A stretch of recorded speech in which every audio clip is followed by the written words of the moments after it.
Research has shown that children who are educated at home are not socially deprived. In fact, quite the opposite is shown with regards to children who are educated at home, that their social development is actually enhanced, that they are more socially adept and have a positive self-image when compared to their peers at school. And yet, we are still having the same conversation about socialization when it comes to homeschooling. Whether it's to people who have never come across the idea of home education, or within our own families, within our own hearts, we are worried about what we are providing for our kids. Socially, is it enough? So let's talk about that. Assalamu alaikum, welcome to the Raising Mums podcast. My name is Dr. Gemma and I help Muslim families to educate their children at home. And you can find me at my blog, ourmuslimhomeschool.com. So if you're looking for homeschooling resources, inspiration, or anything about Muslim home education, head over there, ourmuslimhomeschool.com. And over the next month or so, we're going to be releasing some more resources for the coming of the month, Rabi al-Awwal. Many of you will know that the majority of scholars say that the Prophet Muhammad, peace be upon him, was born in that month, died in that month, that the migration to Medina happened in the month of Rabi al-Awwal. And although we should be learning, I know we should be learning about the Prophet, peace be upon him, all through the year, all through our lives, many choose, particularly homeschoolers, will choose Rabi al-Awwal to really focus and deep dive on learning about the Prophet Muhammad, peace be upon him. So if you are one of them, then make sure that you head over to our blog, ourmuslimhomeschool.com, and put your name down there, put your email address down somewhere on our website so that we will send you an email when those resources are ready for you to use with your children. This episode was very much inspired by my reading of the book Educating the Wholehearted Child by Clay and Sally Clarkson. Now, before you all run over to Amazon to buy this book, please know that this is a Christian book. It's very, very much written for Christians. So if that's not something that you want to be reading, just be aware of that. But they have a fantastic section in their book that deals with this very argument.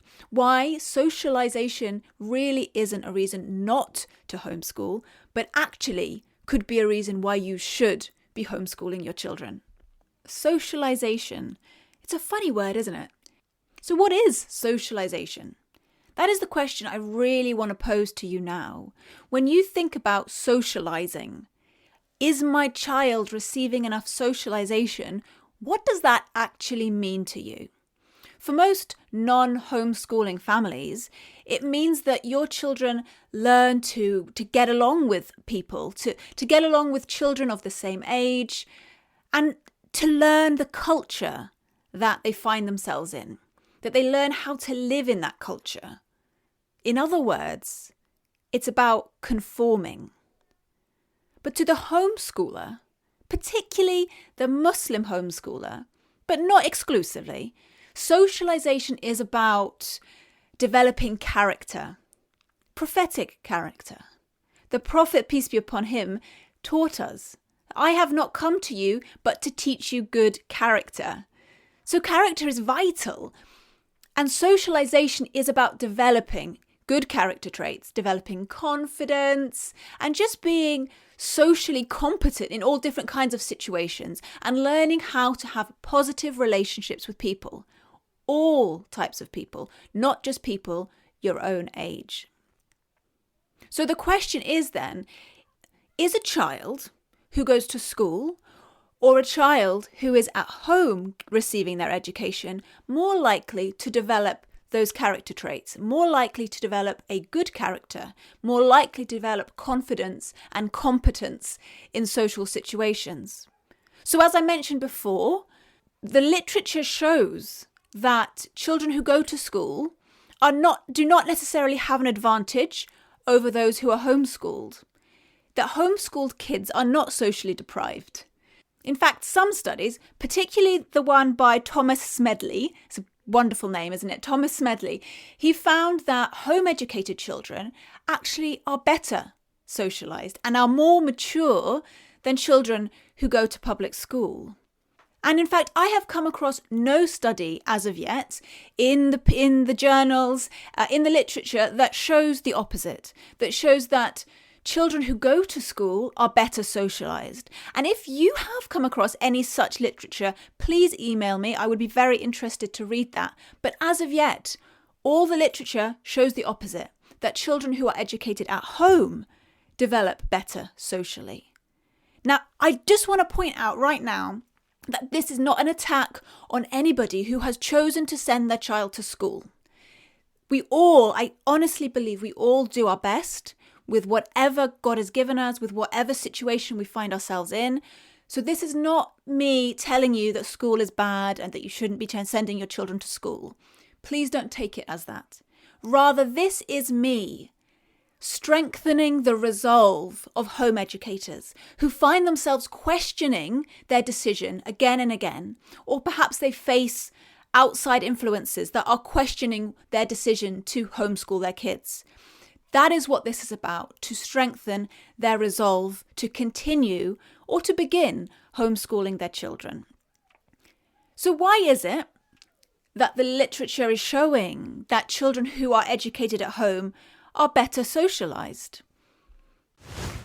I just want to pause for a message because I have an upcoming course in October that I think you might be interested in joining. I've been working officially with home educating parents since 2015, and I have learned that the single biggest factor that determines whether or not that homeschooling family thrives, whether or not they are able to give their children an excellent education at home, and whether or not they can keep doing it year after year. The single biggest factor that determines that is the well-being of the mother. In particular, the way that she feels. If you are ready to fully embrace and step into your role as a home educating mother, if you want to say goodbye to self-doubt, worry, and confusion, and fully embrace the life that Allah has given you as a homeschooling mother, then I want to invite you to join my upcoming mini course this October called Enough to Homeschool. The link for that is in the show notes to this episode. Click on it, join us this October, because you are enough to homeschool. And I'd love to see you fully embrace your role as a home educating mother. Well, we said at the beginning that socialization is not necessarily about just conforming to the culture, but it is about developing good character. So where does one learn character from? How do you learn to be, quote unquote, socialized? In the home, the models for how to behave socially, how to be of good character, how to have effective relationships with all other kinds of people, those models are adults. Mum, dad, grandma, granddad, maybe the neighbours, friends as well. But there's a whole mixture of people, many of whom are grown adults and mature, who are modelling that behaviour. Compare that to school, where there isn't this same kind of age integration seen. Your child's model for how to behave is another child who hasn't reached that maturity, who we can say is, quote unquote, immature.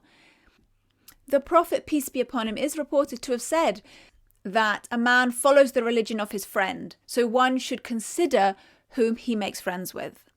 Likewise, even in the Proverbs in the Bible, it says, "He who walks with the wise grows wise, but a companion of fools suffers harm."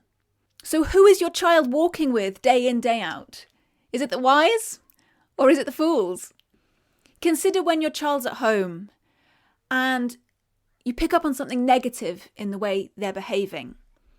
Well, you can nip that in the bud straight away.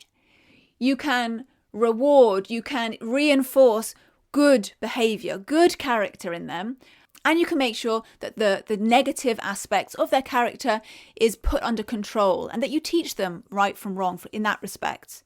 But at school, they're just not capable of doing that. Bad social skills, bad character traits are allowed. Maybe they're not even noticed. And then, of course, they become habituated in that child. It is much harder for a child at school to develop good character traits when compared to a child at home. And who says how many hours a child needs to be socialized for, needs to be in a social setting? Who decided that 4 hours, 8 hours at school is what is necessary to become quote unquote socialized? Many of you, especially those of you whose children go to school, can speak to this, can testify to the fact that when your child has been in a constant state of stimulation, a constant and perhaps excessive amount of input coming in on them, particularly social inputs, that child suffers. That has a negative impact on the child, and that might manifest in all kinds of behaviors that they use to cope. They might start whining, they might start bickering, they might become aggressive, they might just draw into themselves when they've just had too much. But at home, the stimulation they get is much more measured, and therefore can be a much more positive experience on that child. And finally, people will say, you know what, that's all very well, but children need to be in the real world. They need to learn how to cope in the real world. Well, friend, do you think school is anything like the real world? Where in life are you confined within the walls or the playground of at the same place day in, day out, with only people of your same age and quite possibly your same economic, cultural, social background? I would say that is not the real world. Whereas, in my opinion, home is much more like the real world. Home education, particularly, where you are mixing with people of all different ages, where you are not just confined to your house, but your children spend time at the mosque, at the library, various different sports clubs, at a co-op, at the museum, at play dates with friends. And all of these activities are supervised by people, by adults who love them and who are very invested in their social development. Any of the references that I've mentioned here, whether it's the studies or hadith or whatever it might be, I will do my best to put them all in the show notes. Well, I hope you enjoyed this episode today. Thank you so much for joining me here today. I hope that you will consider joining Enough to Homeschool when it begins this October. Head over to enoughtohomeschool.com and join us. Well, thank you so much for joining me here today. Have a beautiful week. Assalamu alaikum.